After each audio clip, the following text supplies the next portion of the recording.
akkuma jirutti ta'e dirree siyaasaa bal'isan san taligaatti tolchuu sararratti tolchuu irratti laafina jira.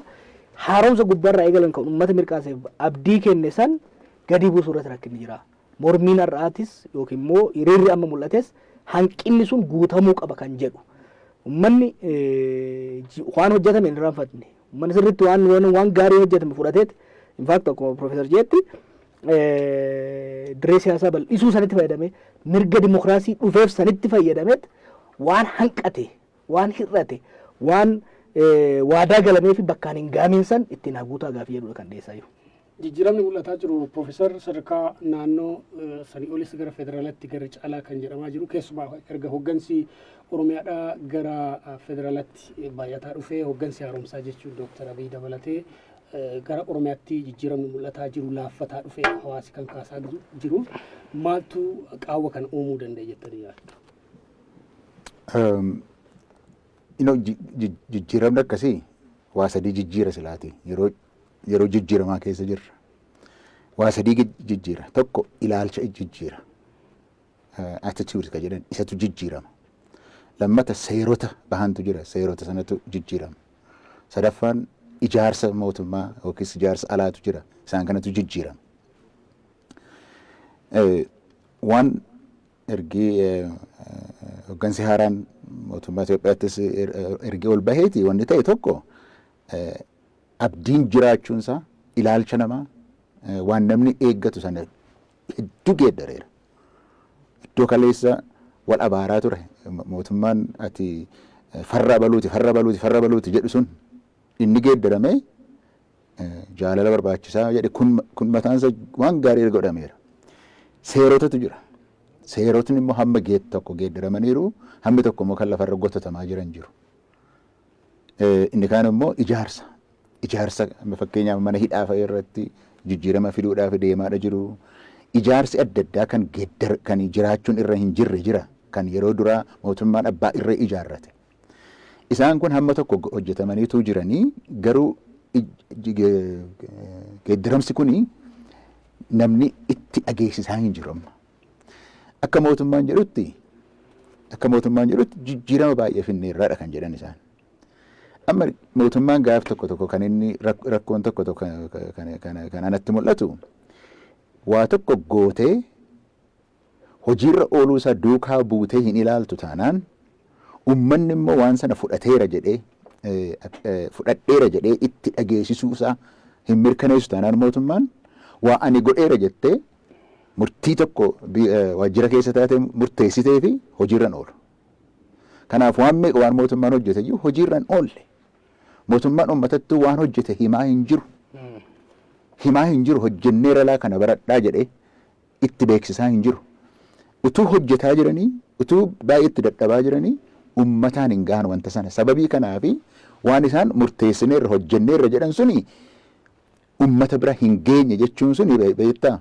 Hin geenye jechuun hamma uummanni eeyyee dhuguma na bira ga'eera itti dhageessisutti. Fakkeenyaaf gibira sitti baay'ee gibira sirraati murreerra yoo jedhanii gibira irraa muruun duwwaan murteessuu duwwaan hin gahu. Kiisi namaa keessa lixee namni waa bitachuu danda'uu isaa duukaa bu'ee baruutu irra jira mootummaan. Waan godhe sana immoo uummatatti himuutu irra jira.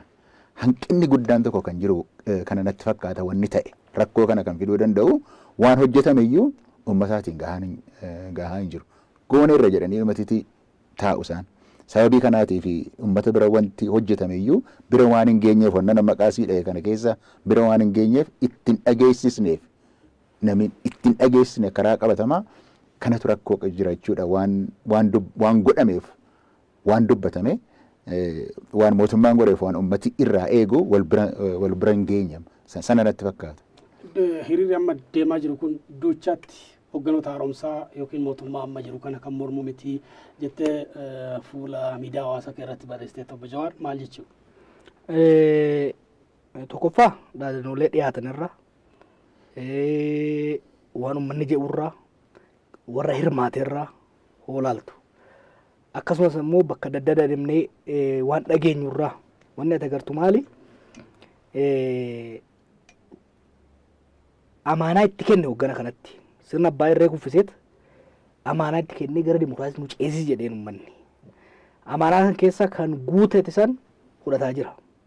Kan jarri guuteef kan hanqate itti dhiibaa jira. Asii dibeet gara tokkotti wanni argaa mootummaa fi uummata jidduu. Mootummaan maal jedha pirezidaantii Lammaa waan kana irra deddeebi'ee jedha.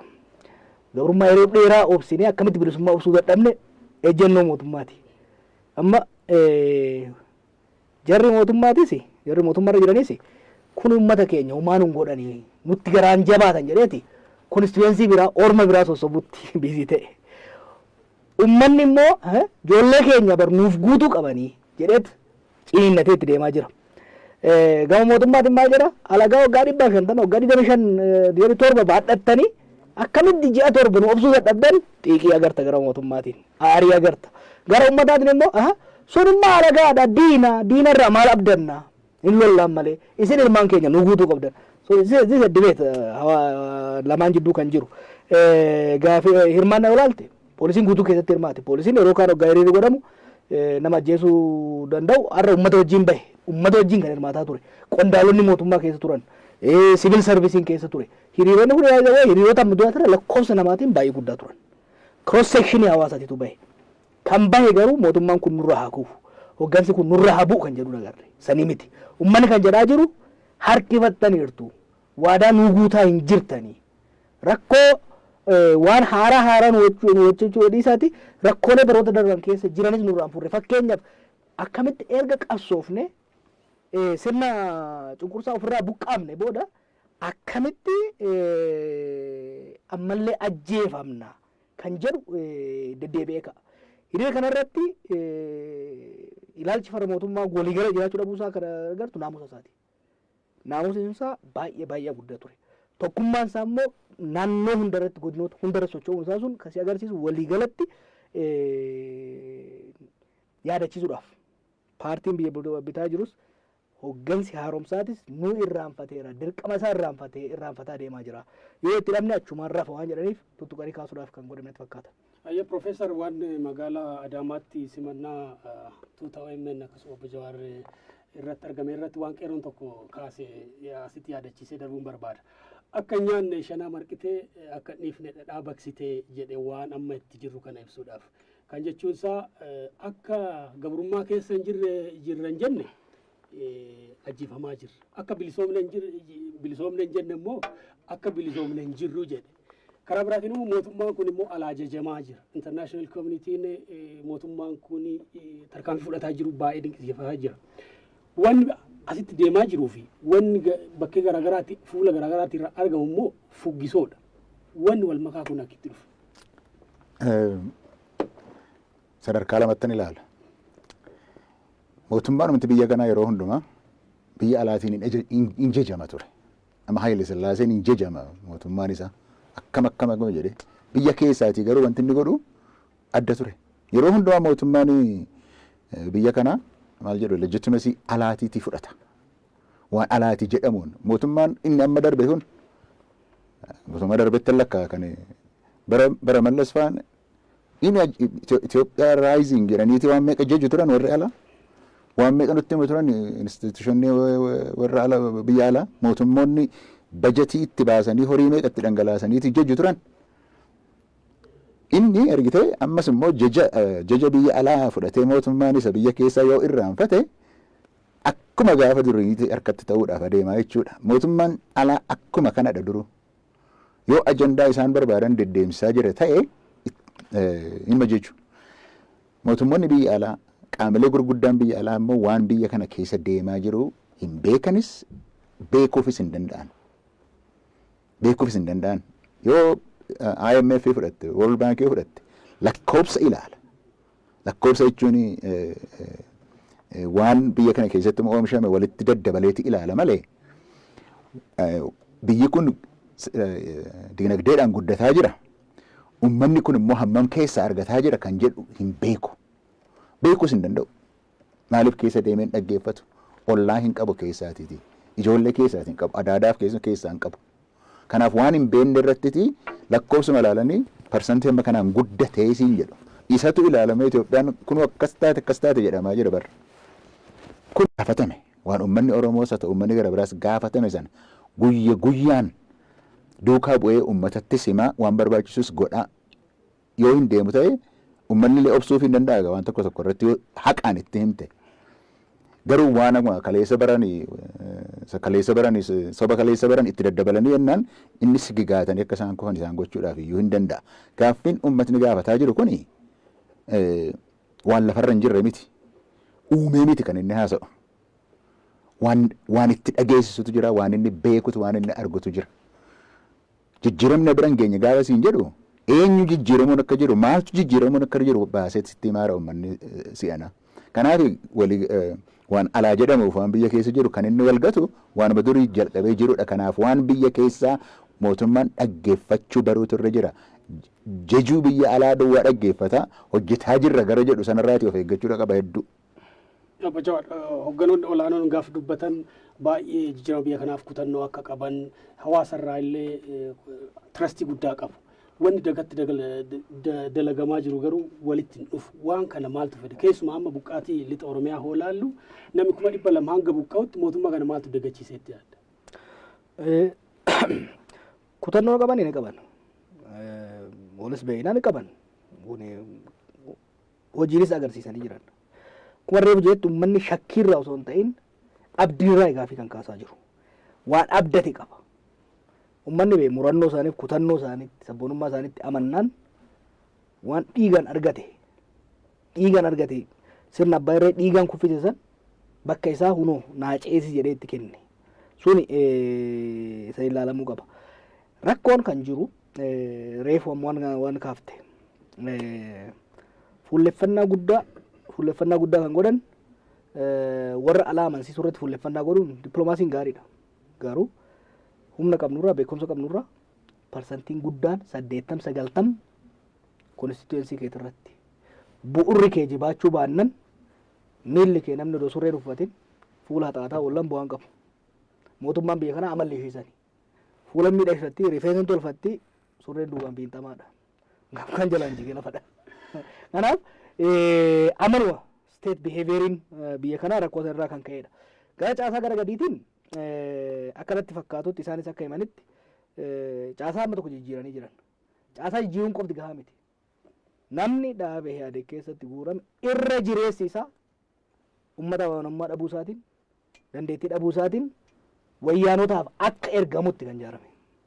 Namni gaggaariin jira OPDO keessa jira. Namni gaggaariin PRDF keessa jira. Irra jireessi garuu gaarumina isaatiif osoo hin ta'in hammeenya isaatiif waan seedheef san keessaa guuraa ooluun baay'eetti ulfaatee jira. Gara biraatiin immoo warri isaan aangoo irraa buusanii fudhatanis ciisaa hin jiru.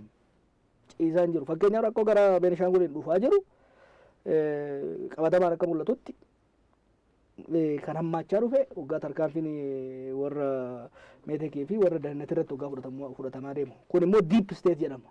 Kun warra mallaqa biyya kanaas harkaa qabudha.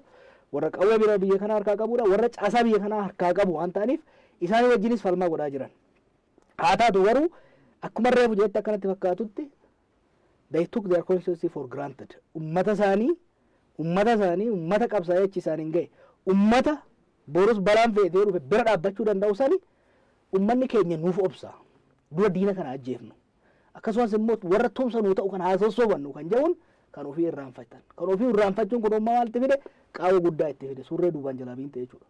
Kanaaf wanti ilaalamuu qabuu fi warri qondaalota mootummaallee fudhatuu qaban ergaan guddaan hiika kanarraa fudhannu ummanni nu dagachuu isiniif hin dhiifnu yeroo isiniif kennina nutti haasa'uu qabdan dhugaa nutti himuu qabdan nuun mari'achuu qabdan nu dhaggeeffatuu qabdan hiikannooti ignoras kana ummanni kan kaasaa jiru.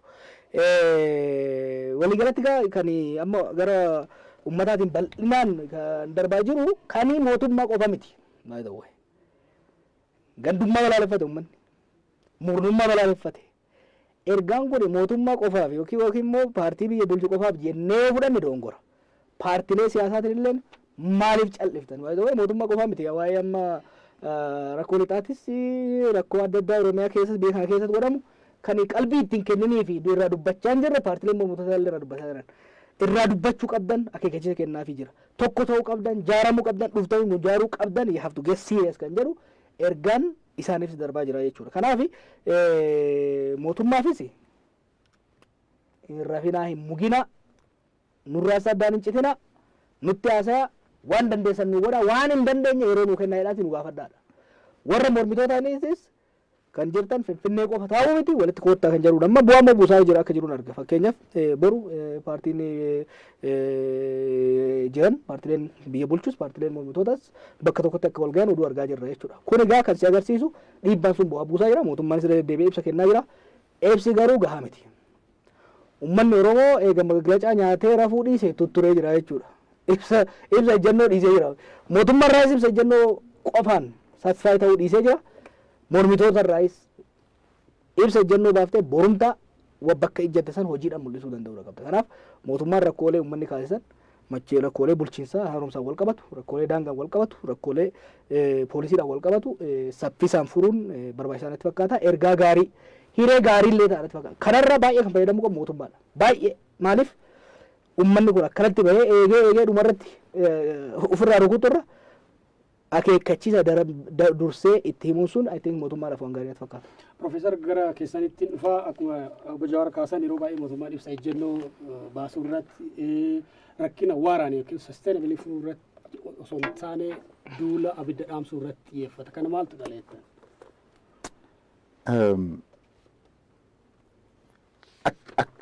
Mishinii isaa wallaaluu isaati.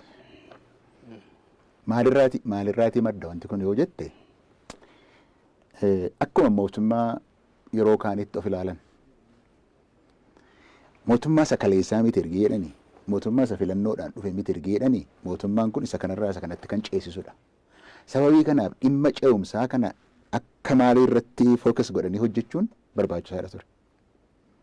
Ce'umsichatu dhimma kana hundumaayyuu fura silaa. Inni gaafii waan dhabame natti fakkaata dhimma ce'umsaa akka strategic focusii ta'uu isaa irraanfatee akkuma mootummaa normally akkuma sanatti ilaalu inni gaa strategic focusii sana dhabuuni abidda dhaamsuutti si deemsisa. Kana dhaqamna gara sanatti deemna yoo jedhe namnis hin beeka hammam progressiin akka deemu hin beekama kun egaa processiidha. Processii sana irratti xiyyeeffannoon irraa dhabamee jira tokko isa. Lammata caasaan inni kaleessaa inni Jawaar jedha. Caasaan sirna abbaa irree baatee taa'aa ture sun hammi tokko irraa caccabeera kan keessatti hafes jira. Sababii kanaatiif waan mootummaan asiiti kan federaalaas haa ta'u kan naannoo Oromiyaas murteessu uummata bira kan karaa inni ittiin ga'u caasaa qabaachuutu irra jira. Caasaan sun garuu hojjetaa hin jiru. Caasaan sun hojjetaa hin jiru yeroo isin jedhu waan asii murtaa'ee uummataan gahuun yookiis lafa barbaachisan gahuun ilaalamutu irra jira.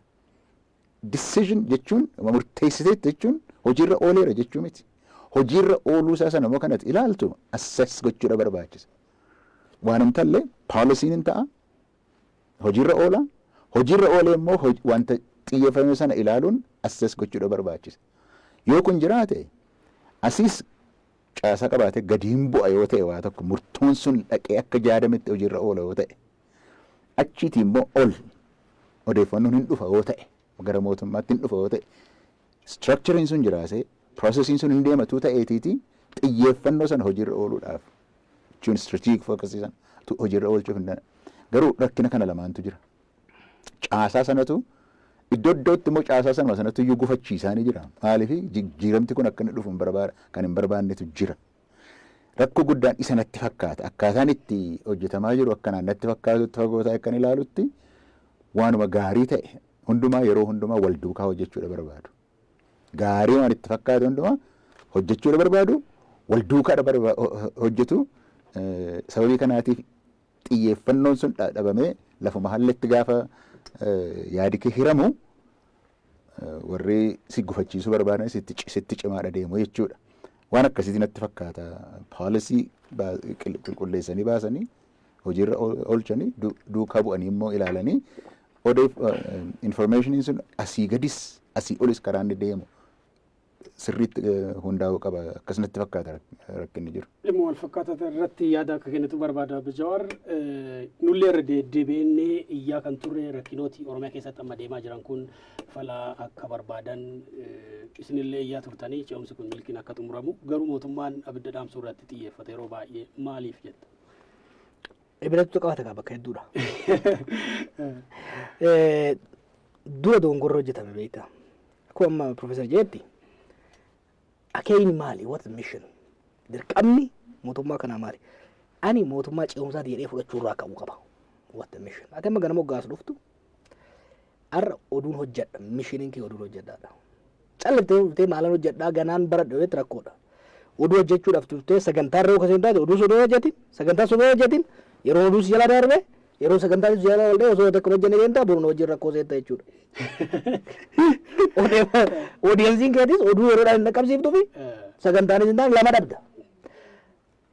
Gara mootummaatiin rakkoon dhufe mootummaa cehumsaa ta'urraa cehumsa irratti wanni hundi cehumsa jalatti kan galu diinagdee baraarsuullee cehumsa jalatti kan galu rakkoon seekiriitii san keessa kan galu. Kanaaf dogongorri guddaan godhame mootummaa cehumsaa jedhanii lafa kaa'uu dhabuurraa sanbooda humnoota siyaasaa fidan dirree siyaasaa bantee irratti dirree siyaasaa amma rakkoon hedduun isaa agartu dirreen siyaasaa banamurraa kan dhufuudha. Dirreen siyaasaa bantee jirta dirree siyaasaa bantee garuu dhiisuu qabdu. Daftee axiriitti tolchuudha qabda. Dallaatti tolchuudha qabda. Akkamitti dallaa sana akkamitti tolchita? Dirree siyaasaa gaabantu qaamoleen siyaasaa adda addaa miidiyaanis haa ta'u siyaasaa kana keessatti hirmaatanii dhufu. Isaan wajjin gatteessee dallayni kun amma maa dheeratu eessatti ijaaramu jechuun rules of engagement. Seeronni akkaataan adeemsaa akkam ta'uu qaba kan jedhu irratti walii galamuu qaba ture gubbaarratti. Gubbaarratti walii galamuu taate uummanni abdii qabaata. Waa'ee filannoo irratti yeroo akkanaa goone jala muruu barbaachisa turte. Haa ta'u garuu maal isaanii mootummaan dullachi kufeera akka mootummaa ce'umsaatti filaallee akkuma mootummaa idileetitti filaalanitti hojii idilee hojjechuutti seenan. Uummanni hojii idilee irraa eegu hojii idilee maa ifatee ofirraa darbeera. Fakkeenyaaf waa'ee olaantummaa seeraa kana lallabaa turre ji'a torba. Waa'ee olaantummaa seeraa dubbatama. Bakka seera irratti walii galteen hin jirretti olaantummaa seeraa kabachiisuun baay'ee nama rakkisa. Duri seerri hin turre kan ture seera abbaa irreeti qawweedhaan hojiirra oola. Uummanni waan mootummaa waan qawwee sodaatuuf mootummaadhaaf oggolle takkaahu mootummaa obbeey godha yeroo sanatti. Sirna dimokiraasii keessatti uummanni kan mootummaadhaaf ajajamu waan seera kabajuufi. Seera san kabajuudhaaf garuu seera san keessatti hirmaataatiin jira jedhee of arguu danda'uudha qaba. Akkamitti bakka bu'oota isaatiin seera sun tuqamuu qaba jechuudha. Garanitti kan deemnu amma jidduu kanarra jirra. Seera qawweetii fi seera uummataa jidduudha jirra. Ce'umsa kana keessatti uummanni tiraanzishinii san keessatti ce'umsa kan keessatti hirmaachaatiin jira. Ce'umsa kanaan fidee taa'ee ilaalaan jiru hirmaataatiin jira jedhee of keessatti of arguu danda'uudha qaba. Gara kamiin of arga? Dhaabbilee siyaasaatiin of arga. Dhaabbilee siyaasaa hedduu jira. Nama 5 isaa taatu nama miliyoona 5 deeggaraa qabdi. Dhaabbileen siyaasaa sun mootummaa wajjin waggaa isaan hojjetan arguu barbaada. Keessan jira I'm part of this process jedhee ilaaluu danda'u qaba dargaggeessis uummannis. Gara biraatiin ani qaama ce'umsa kanaati jedhee of arguu qaba. Akkamitti of arga? Yoo mootummaan qaamonni ce'umsa kana geggeessaa jiran uummatatti gadi bahanii uummatatti haasayan hunoo kana hojjechaa jirra asiin geenye jechuudha qaban. Mootummaan Finfinnee qofa miti kan ta'uu qabu. Mootummaan kun Finfinnee qofa miti kan bulchaa jiru. Uummata miliyoona 110 naannolee 9 keessa kan jiru. Uummata kanatti gadi bu'anii ingeej gochuu barbaachisa. Muummichi ministeeraa ji'oota 4 dura waan gaarii hojjetan yeroo magaalota adda addaa keessa deeman uummata ingeej gochaa turan. Haa taatu immoo sanii as muummichi ministeeraa isaa taatu qondaalonni bakka adda addaatiin jiran hojii guyyaa guyyaatiin waan qabamaniif waan deemaa jiru uummanni ifatti arguu dadhabe. Rakkoodhaa itti jabaatte beektaa namni boru siif bari'aa hunoo bifa akkanaatiin sii bariisisaa bifa akkanaatiin nyaataaf soorata siif deebi'attan beela irra obsuu danda'a. Boruun nyaadhaa naaf dabarti laallanne garuu har'a obsa fixata jechuudha. Kanaaf waliigalatti argaa jirru gara mootummaatiin uummata ingeej gochuu irratti keessatti konstituensii ofii uummata Oromoo konstituensii ingeej gochuu irratti laafinni dhufuun isaa uummanni akka akkam taane jedhee akka of gaafatuu fi gara gaafii gurguddaa kaasuutti akka cahaa jiru kan agarru. Kubarreef jetti mootummaanis waan rifate fakkaatama. Dura uumaan dhufu yeroo turanii amma arganii gara tarkaanfitiitti waan cahaa jiran natti fakkaata. Egaa waanuma agarru ta'a guyyoota ta'an keessatti. Profeesar Ministeerri Muummee gara aangootti akka dhufaniin jalqaba wanni dursa kenninuuf nageenya jedhan. Ammallee rakkinni jabaan biyya kanaa moo nageenya. Kunis fuggisoo biraati. Kun akkamitti fallisama? Gaafiin musliimota gaafatte hojii wal qabata kun. Mootummaan kun mishinii isaa tuu bare. Akkuma jedhame immoo ergii bal'ifte bal'itamii dirreen siyaasa bal'ate miti. Warri kaleessa as keessatti taphataa hin turre dirree sanarraa taphataa hin turre dhufanii itti yaa'anii galan. Hundi isaanii immoo waan warra walii galan miti. Ergii taphatti galaniitiiti attamitti akka taphatan eenyu daanyaa akka ta'e seerri isaa maal akka ta'e utuu hin himaminiti yaa'anii dhufan. Inni tokko alaabaa koo akkuma barbaade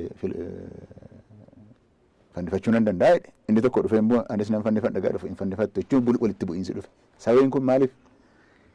Humnootni haaraan biyya kana keessa lixanii dirree sanatti bajjii sanatti ba'anii attamitti seera maaliin akka taphatan rules of the game hin jiru. Kanatu hin baane. Asii baatee immoo achi ga'uu sanaaf immoo road map isa jedhan sanatu jira ture. Innis ammayyuu hin jiru. Kun uncertainty inni jedhu sana fida. Kan ammoo si'a meeqas dubbadheedhaan. Vacuum lafa waan hin jirre naturein uumamni iyyuu hin jaallatu jedhu. Lafa vacuum nature abhors vacuum jedhu. Vacuumin namni hin jaallatu, namni waan hin jaallannee fi taphachuu duwwaatu hin ta'in warri kaleessaa keessaa ba'anii gara booddeetti harkisuudhaaf. Warri ammatti galan immoo gara fuulduraatti iddoon koo eessa kan jedhu irratti walitti bu'aadha jiru. Kun si'a meeqayyuu himamuudha qaba gaa. Mootummaan amma jiru kan itti kenname waan inni hojjetu kan itti kenname sirna abbaa irreerraati dimokiraasiitti ceesisuudha. Kun hojii guddaadha. Hojii isa idilee sana caala. Maaliif beektaa? Seenaa biyyattii kanaa geeddaruudhaafiti isinitti kenname hojiin. Hojiin kana caala hin jiru. Tokkitti kan kana caala hin jiru. Biyya kana empaayeraa irraa fuutee dimokiraasiitti geeddaruun hojii kana caala hin jiru. Isarratti xiyyeeffachuun barbaachisaadha. Tokko. Lammata. Dimokiraasii ijaaruun gaafa dimokiraasiitti ceetee jalqaba miti. Ammallee jiraachuutu irra jira. Tokko uummata hirmaachisuu. Itti himu uummata hirmaachisuu keessaati qooda qaba akka inni jedhu. Lammata iftoomina barbaachisa. Na amana uummanni kun jettee waan gaarii natti mul'ata jettee goota yoo ta'e hiika adda addaa qabaachuudha danda'a. Iftoomina barbaachisa. Wanni dhoksaatti ta'u hin jiru. Iftoomina yeroo hundumaa uummatatti himu. Waan hojjetan sana hundumaa yeroo hundumaa himuudha barbaachisa. Kuni mootummaan amma jiru kun dhuguma demokiraasiitti nu geessaa jira kan jedhu amantaadhaan nama irra kaa'aa deema jechuudha. Itti dabalaa deemaa jiru. Itti dabalaa deemaa hin jiru waan irraa gorre waan fakkaatuuf sababii kanaatiif rakkinni dhalate natti fakkaata. Obbo Jawaar humni jijjiirama ammaa kanaan mo'atame immoo hiriira Oromiyaa kanaan waan gammadaa jiru fakkaata. Keessumaa deeggartoonni isaa karaa sooshaal miidiyaatiin hiriira deeggarsa kennaa jiru hiriira Oromiyaa kanaan haayijaak yookiin butuuf haa ta'u hin beekne maaliif ka'umsi isaa sitti fakkaata? Qabsoon Oromoo dur wareefu geettuu taatee miti. Kanaaf durriyyeen aangoo dhabde butuu hin dandeettu. Kana namni shakkuu hin qabu. Ittiin deebi'asan qaama isaaf kaaftee irra gadi qabuun barbaachisa. Yaaddoon nageenyaa mootummaan qabu yaaddoo uummataatis. Kanaafin mootummaa fi uummanni waliin hubatin malee wal lolaan jiran kan hin jedheef.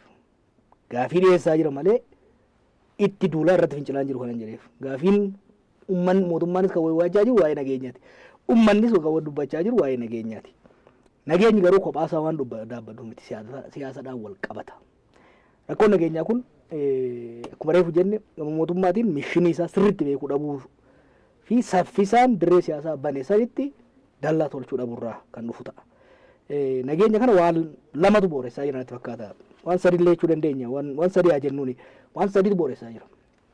Tokko humnoonni kan mootummaa shakku kun kan kaleessa aangoorraa bu'an ce'umsi kun yookaan itti fufuu taate olaantummaa gama diinagdeetii fi aangoo amma takka qaban nu jalaa miidha.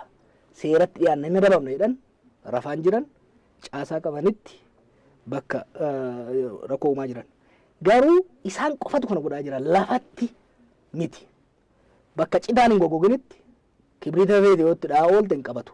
Jarri kun kibriita malee citaa miti. Citaan garuu kan ta'e dirreen siyaasaa bal'atee jira. Dirree siyaasaa bal'ate kanatti humnoonni siyaasaa seenaa jiru. Humnoonni siyaasaa kun ce'umsa kana gara isaanitti ta'utti dhiibuu barbaadu. Filannoodhaafis qophaa'aa jiru. Siyaasaa biyyattii gara fuulduree gara isaanii ta'utti dhiibuu barbaadu. Garuu tapha siyaasaa san seeraa fi sirna ittiin taphatan irratti ifaa miti. Isaaniifis ifaa miti. mootummaanis ifan goone waliin hin mari'anne. Yoo isaan gamaa ilatan takka walitti bu'u akka amma Finfinneetti ta'etti humnoonni siyaasaa. Yookaan immoo mootummatti bu'u. Because the rule of engagement is not clear. Kanaaf the lack of clarity achirra jiru suni citaa gogaa uuma hawaasa keessatti. Citaa gogaa sanarra warri kaleessaa sun kibrita buusa jechuudha. Kanaaf rakkoon nageenyaa siyaasa waliigalaa wal qixxeessuu dhabuurraan wal qabata. Karuma wal qabatee diinagdeen biyyattii baay'ee laaffateera.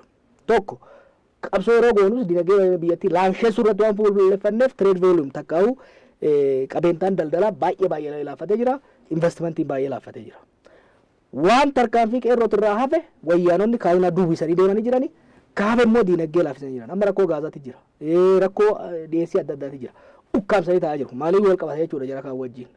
Rakkoon diinagdee kun dargaggeessi baay'een isaa yeroo qabsoo san qabsootti hin jedhee obsee amma immoo hojii barbaada. Hojii sana argachuu dhabuun wal qabata jechuudha. Kanaaf waliigalatti diinagdeef siyaasaa fi nageenyi waan wal qabatu. Mootummaan ce'umsaa yeroo tokkotti rakkoo kana hunda haa furu yoo jenne waan hin taane gaafachuudha. Waan hin taane irraa eeguudha. Hunda kanaaf garuu qulfiin siyaasadha. Siyaasa ce'umsaa sirriitti maaneej gochuu. Iskeel irra deddeebi'ee yeroo barreesseera namatu dubbisuudha malee managing transition kan jedhu. Transition ce'umsi akka itti geggeeffamu akka itti maaneej godhamu tokkoffaa beekumsa barbaachisa. Warra beeku ofitti qabuudha barbaachisa. Dhaabbilee siyaasaa kana ofitti fiduudha barbaachisa. Hunda caalaa garuu ani hooggana paartii ce'umsaati. Ce'umsa kana maandeetiin ani qabu dirqamni guddaan ani qabu ce'umsa kana geggeessuudha jedhanii fudhatanii sanboora ce'umsa kana geggeessuudhaaf akkamittiin saffisa kamiin hin geggeessa daandii kamiin hin geggeessa kanaaf ammoo dhiyeessii input akkamiin na barbaachisa kan beekumsaa taatu kan mallaqaa taatu kan bifa adda addaa yoo jiran siyaasaa isaa mataa yookaan walitti qabu taate ummanni tokko citaa sila gogoosanitti bishaan firfirsiteet jara sila dubii balleessan akka isaan kibritaan ibiddan qabsiifne gargaaruu dandeessa. Diinagdees amma diinagdee kan miidhaa jiru gara tokkoon keessattuu investimentiin alaa kan dhufne even daldalummaan biyya keessa kan laaffatu ummanni diinagdee siyaasaan garamitti deemti biyyi tun hin kuuftu moo hin kuuftu garamitti deemna kan jedhu uncertainty risk namni daldalaan tokko hojii hojjechuudhaaf mallaqni kun dhadhaa ibidda beetaa ammoo ol deebi'eeti wanni naa ta'a bu'aa naa buuse jedhee yaada kanarratti of eeggannoodhaan deema jechuudha ummanni. Siyaasaa kee stabilize gootee kallattii uummatatti yoo agarsiisu taate diinagdeen deebi'ee sosocho'uu danda'a. Kanaaf siyaasaa wal qixxeessuun hedduu barbaachisaadha. Kan biraa amma yeroo baay'ee mootummaan irratti deebi'a. Warra Geetaachoo Asaffaatti quba qaba. Dhugaadha keessaa qabu. Isaan garuu kan laaffisuu danda'u mootummaa kophaa isaatii miti. Tokko citaa yoo jalaa goggoosedha. Lammaffaa paartiin mormituu kamiyyuu hattoonni saamtonni nama fixaa ture sun akkas deebi'an kan barbaadu hin jiru. Kanaaf paartiilee kana of jalatti hiriirsuudhaan citaa san jalaa goggogsee ummata of jala hiriirsee jara ol deebi'ee biyya jeequu barbaadu san qaawwatti cufaa deemuu danda'a. Mormitoota kana ofitti qabuu baannan kallattii siyaasaa biyyattii ifa godhuu baannan citaan goggogee jechuudha.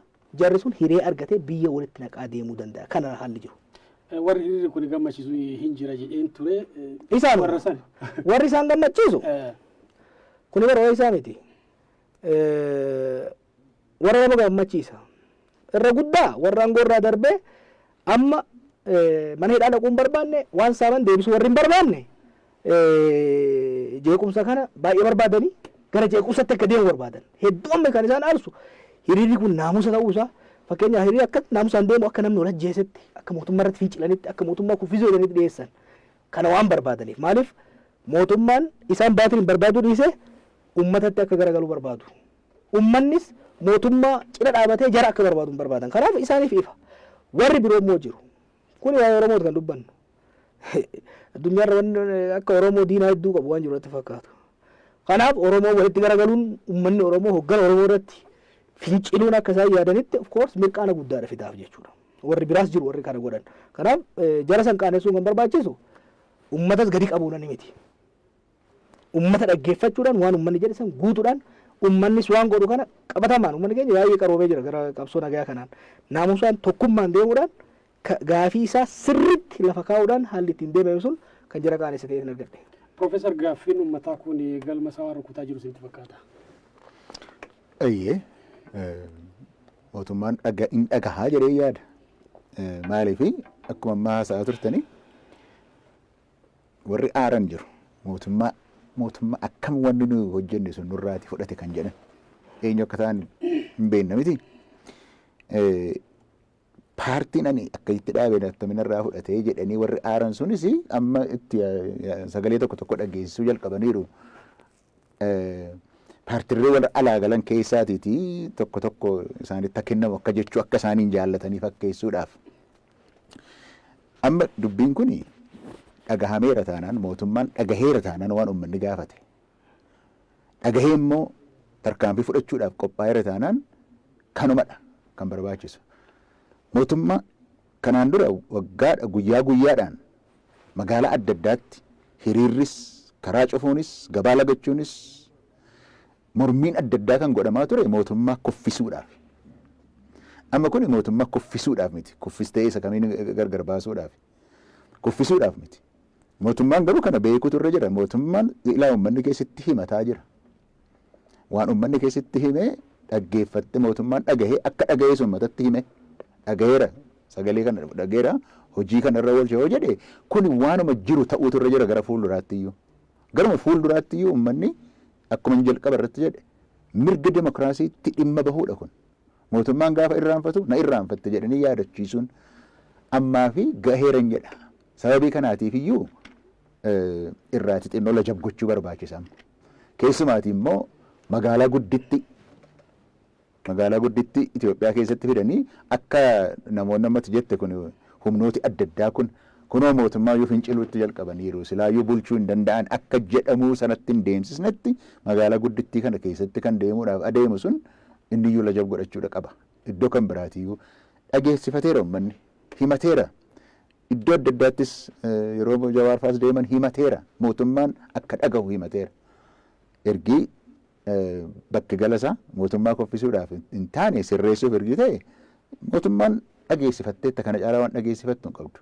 Ammas itti boonuu qaba uummanni keenya mootummaa abbaa irree ofirraati mancaasee mootummaa ofii isaatiitti dhimma isaa himachuun kuniyyuu injifannoodha himatee galuun. Kanaaf eeyyan bakka galmaa gaheera jedhee yaadan karaa qabu. Mootummaan waan dhagaa jiru fakkaataa Jawaar gaafii kana. Jaalateeti. Yoo waan torbaan kana ta'e hin dhaggeeffatini gurraa miti uumaan qaban jechuudha. Kanaaf marii keessaan godhaa jirru irrattis ibsa kennaa jiran irrattis fakkeenya mormitoota yaamuu irrattis poolisoota hidhachiisuu irrattis tarkaanfii daangaa irratti fudhatamaa jiru galaalte dhagaa akka jirudha. Kan dhagayaa jira. Garuu dhagahuun qofti gahaa miti. Gaafilee kana qabatamaan furuu danda'uudha qaba. Gaafilee san furuu qofa miti garuu uummata kanas gadi bu'ee uummata kana dhaggeeffachuu qaba. Uummanni kun akka duritti Finfinneedhaa televezyiinaan bituu hin dandeessu. Akka duritti qondaala poostaadhaan erguuf hin dandeessu amma booda. Uummata kana amma booda akka fedha isaatitti isa bulchuu dandeessa malee akka fedha keetitti isa bulchuu hin dandeessu. Kana beekuu qaba baqa. Kana osoo hin godhin lesson has to be learned. Uummanni kun waan barbaadu beeka, akka itti socho'u beeka. Yeroo godhu immoo akkamii maaliin godhuu qaba kan jedhu hin beeka jechuudha. Kanaaf wanni guddaan mootummaan kun godhu uummata dhaggeeffachuu qaba. Mootummaa qofa miti irra deebi'eetiin dubbadha. Wanni ta'aa jiru mootummaa qofa osoo hin ta'in eliitii Oromoo irratti, hayyoota Oromoo irratti, hooggansa siyaasaa Oromoo irratti hunda isaaniin put your act together jechaa jira.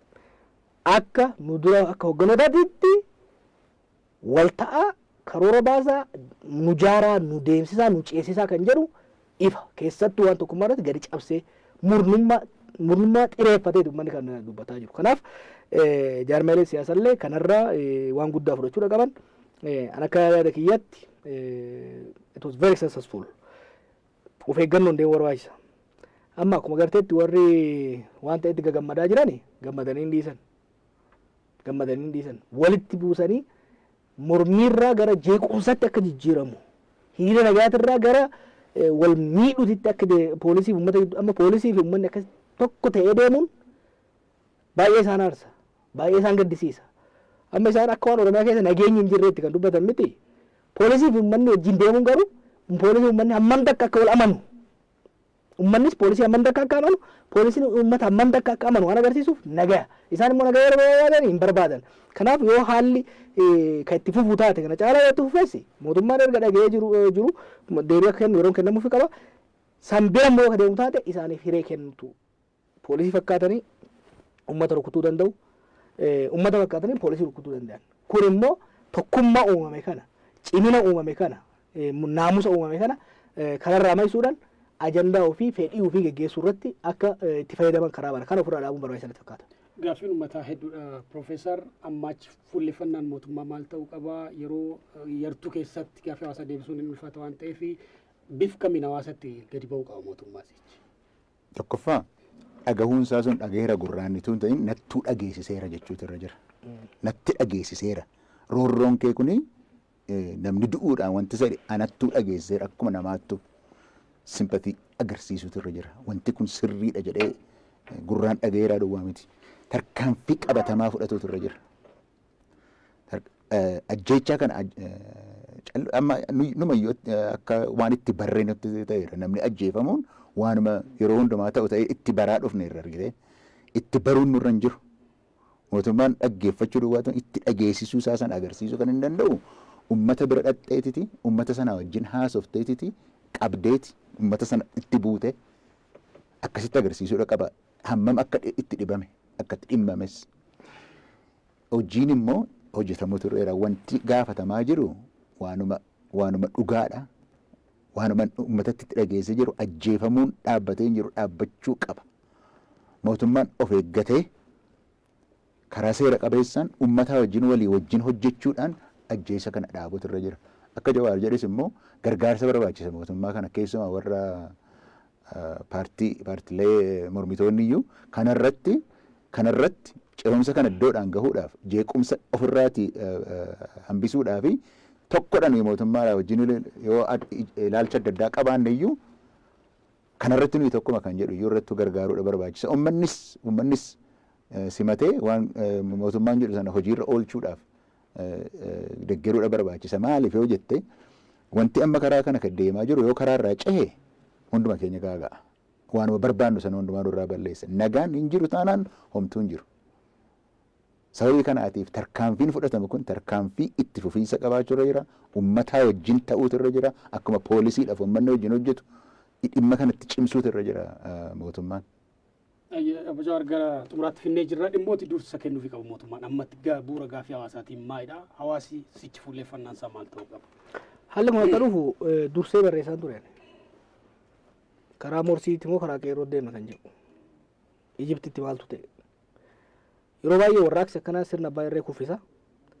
Sirna dimokiraasii osoo hin ce'in gufata.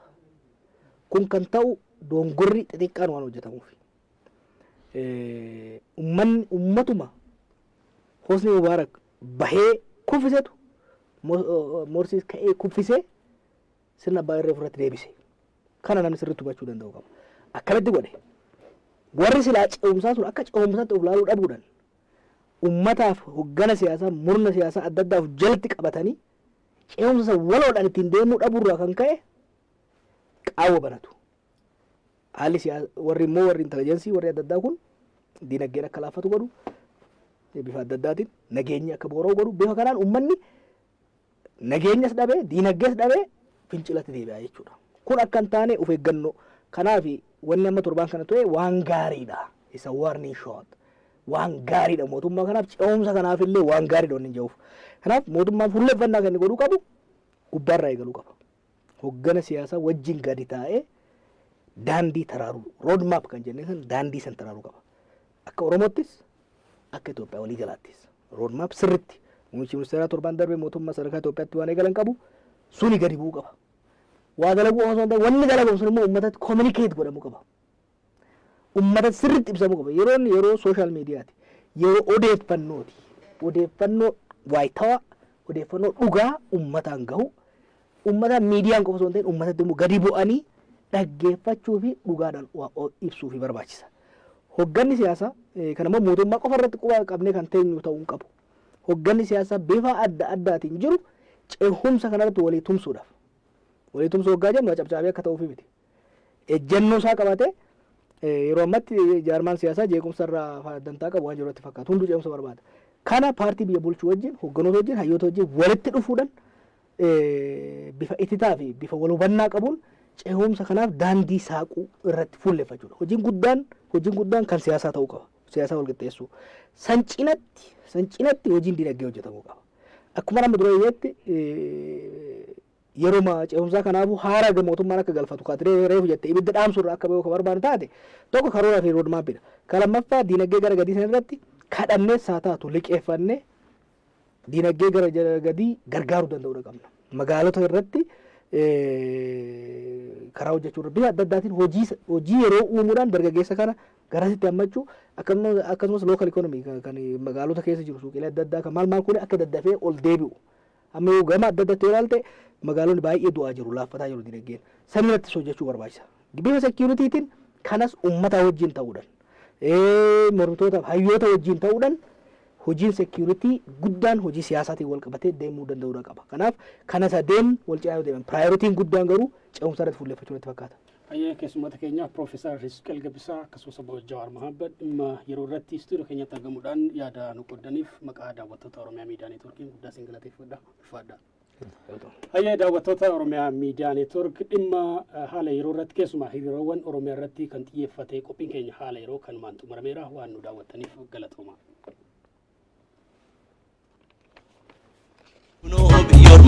Akan fedee naaf ta'e si malee jireenyi gammachuun na keessa jiru yantaluu gachiise riibaan qabu kan kee makamii jiru gomaaluu natti miidhumaan qabu na jaallatam na jibbite na eeggatam garaa bal'atte kan koo garaanoo si malee jedhee na didee na jaallatam na jibbite na eeggatam garaa bal'atte kan koo garaanoo si malee jedhee na didee.